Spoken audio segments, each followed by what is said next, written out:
Bonjour et bienvenue. Dans cette vidéo, on verra l'exemple pratique de la théorie qu'on avait vue avant, de comment décomposer les vecteurs sur un système orthonormé et comment faire la force résultante. La fois passée, on a vu comment faire ceci, mais algébriquement, et je vous avais promis un exercice avec des vraies valeurs. Les voici, l'exercice avec les vraies valeurs. Mais regardons ce que l'exercice nous donne. On a une force F1, ici, qui forme un angle de 20 degrés avec l'horizon, et on a une force F2 de 12 newtons qui fait un angle de moins 30 degrés. Vous voyez, la flèche regarde vers le bas. Alors, pour ce cas, comment est-ce qu'on peut faire? Soit on va prendre le moins 30, soit on va prendre tout l'angle, le tout autour.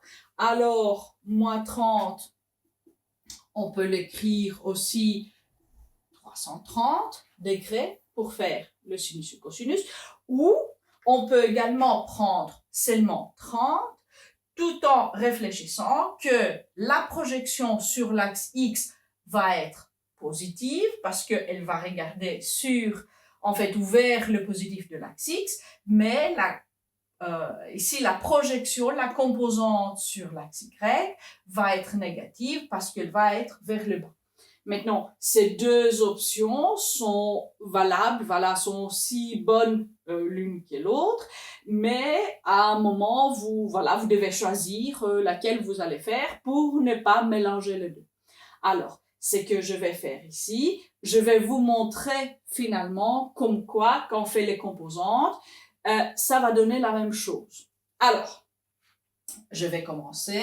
Je vais effacer les angles là parce que je vais faire la décomposition. Et ayant les angles à l'intérieur, ça ne va pas nous aider.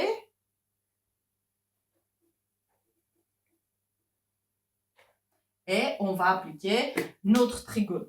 Alors, d'abord, regardons ce qui se passe avec la force F1. La force F1 aura deux composantes. Ici, la F1x et ici, la F1y. Maintenant, ce que je peux arrêter de faire, je peux arrêter à mettre le chapeau parce qu'en tout cas, je montre ici par flèche. Alors, il n'y a pas question que si c'est un vecteur ou pas. On sait que c'est un vecteur. Alors, la force F2 aura aussi deux composantes. Alors, une F2y et une F2x.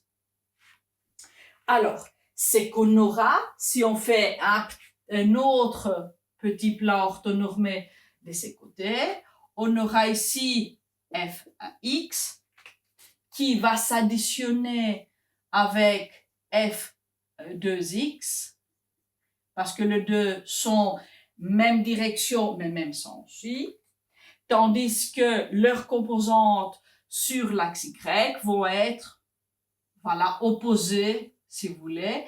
Alors, on peut noter F de Y vers le bas et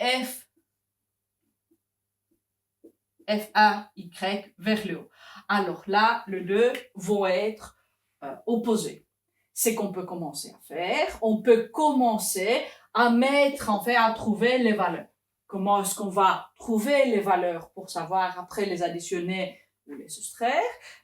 Par décomposition trigonométrique. Alors, F1x va être, regardez, on a le vecteur mère, F1, on a la projection, la composante F1x, et l'angle, le 3, se touche. Alors, si les trois se touchent, c'est causé d'être ensemble, F1x va être F1 fois cosinus de l'angle 1. Maintenant, on peut regarder ce qui se passe aussi pour F2x. F2x, ça va être F2 fois de nouveau cosinus, parce que le vecteur mère, la projection et l'angle, les trois se touchent à la fois. Alors, cosinus de l'angle A2. Maintenant, vous prenez cosinus de moins 30 degrés. ou vous prenez cosinus de 330 degrés, ça va faire la même chose. Je prends la calculette pour vous montrer.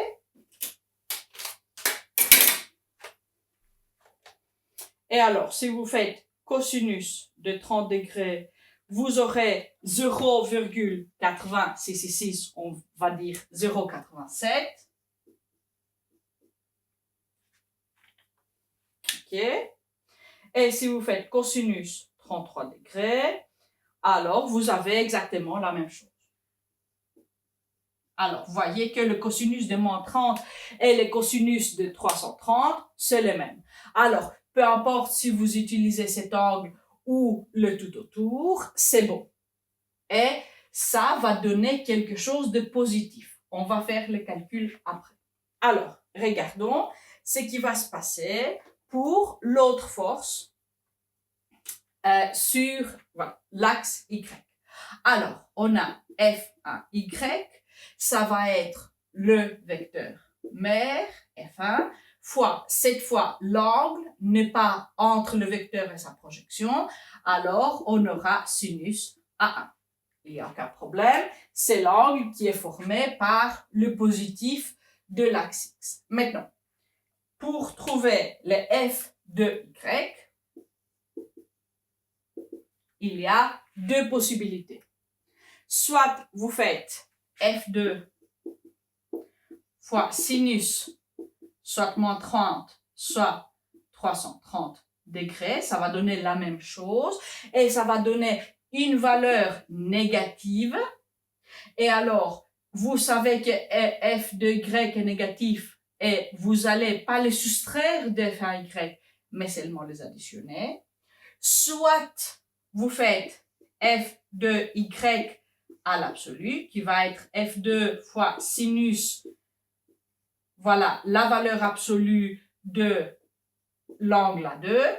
Et après, vous allez dire que je vois que cette force est vers le bas, alors je vais la soustraire de l'autre côté. Alors, ça va être positif, et ça aura à être soustrait après de F1 quand vous allez travailler. Ça va être directement négatif, alors vous n'avez pas à vous occuper en fait seulement du deuxième plan, seulement vous additionnez après les forces, les valeurs de force avec leurs signes, voilà, algébriquement. Alors, c'est à vous lequel route vous allez suivre.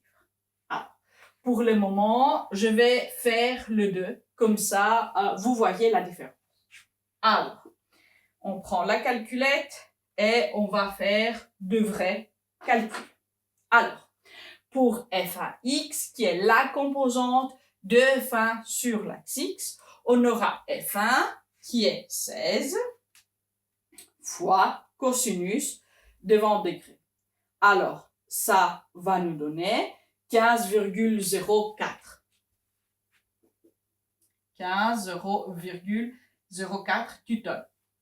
J'ai arrondi pour avoir le deuxième décimal. On ne va pas continuer pour toujours. Ça, c'est plus qu'assez de chiffres après la virgule. Alors, regardons pour F2. Alors, F2x va être F2, qui est 12, fois cosinus.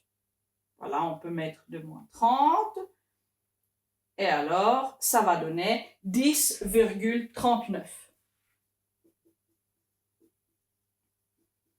C'est positif, c'est normal. Alors ici, on peut noter, ça c'est 15,04 newtons.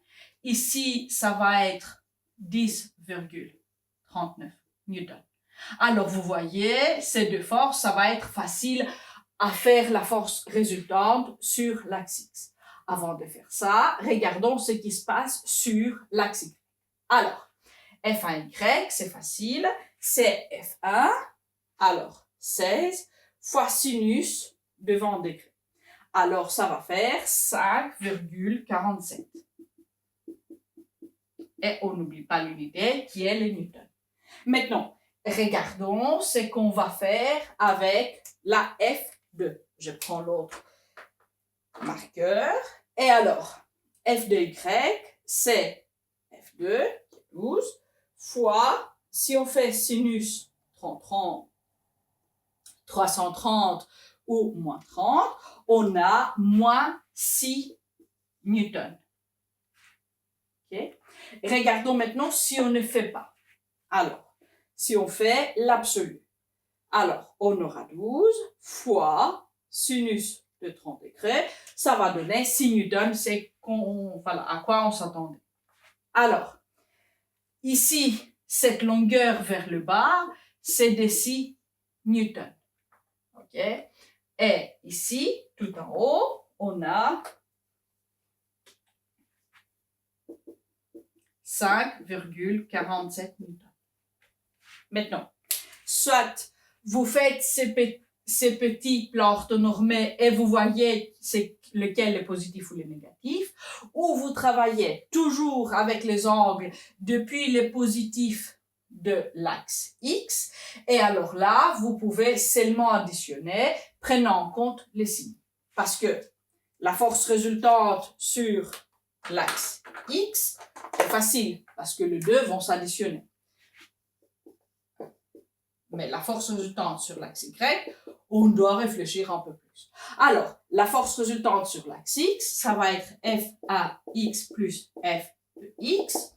Alors, vous voyez qu'on a 15,04 plus 10,39 et ça va donner 25,43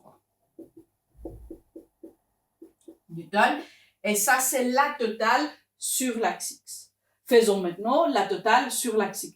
Alors, pour la totale sur l'axe Y, soit on fait 5,47 moins 6, ok, qui va donner moins 0,53 newtons, soit on fait 5,47 plus, on ouvre parenthèse, moins 6, c'est exactement la même chose et vous avez exactement la même réponse. Alors, vous suivez cette façon-là tout en vous souvenant que la flèche est vers le bas. Alors, cette force va être négative parce qu'elle va contre l'axe Y. Soit vous laissez l'angle parler et puis vous additionnez tout, même à l'aveugle, je dirais, sans vous soucier parce que le sinus, c'est le sinus qui va avoir les moins. Vous faites comme vous voulez, les deux méthodes sont bonnes.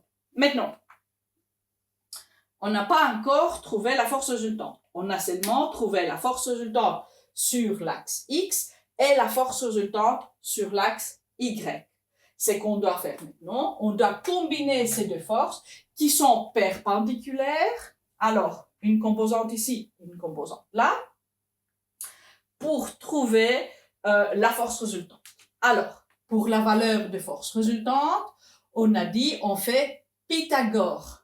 Alors, la force résultante, ça va être la racine carrée de sigma phi sur x. Alors, la totale sur l'axe x, ça au carré, plus la totale sur l'axe y, et ça au carré. Alors, faisons le calcul, prenons la calculette, et alors, on a 25,43 au carré, plus 0,53 au carré. Attention, le moins va partir parce que c'est dans le carré. Alors, le moins devient plus. Est égal. Et puis, on fait racine. Alors, on a une force de 25,44 newtons. On voit que l'effet de ça est petit parce que cette partie, la Fx, la composante sur l'X, est beaucoup plus grande que la composante sur l'axe Y. Maintenant, regardons l'angle. Et si vous vous souvenez bien, l'angle que va faire la résultante, on trouve comme arc tangente la totale sur l'axe Y sur la totale sur l'axe X. Faisons ceci. Alors, on a moins 0,53 divisé par 25,43. Ok, on a un chiffre, c'est négatif. C'est normal parce que l'angle, ça va être quelque part là, la résultante va être quelque part en bas.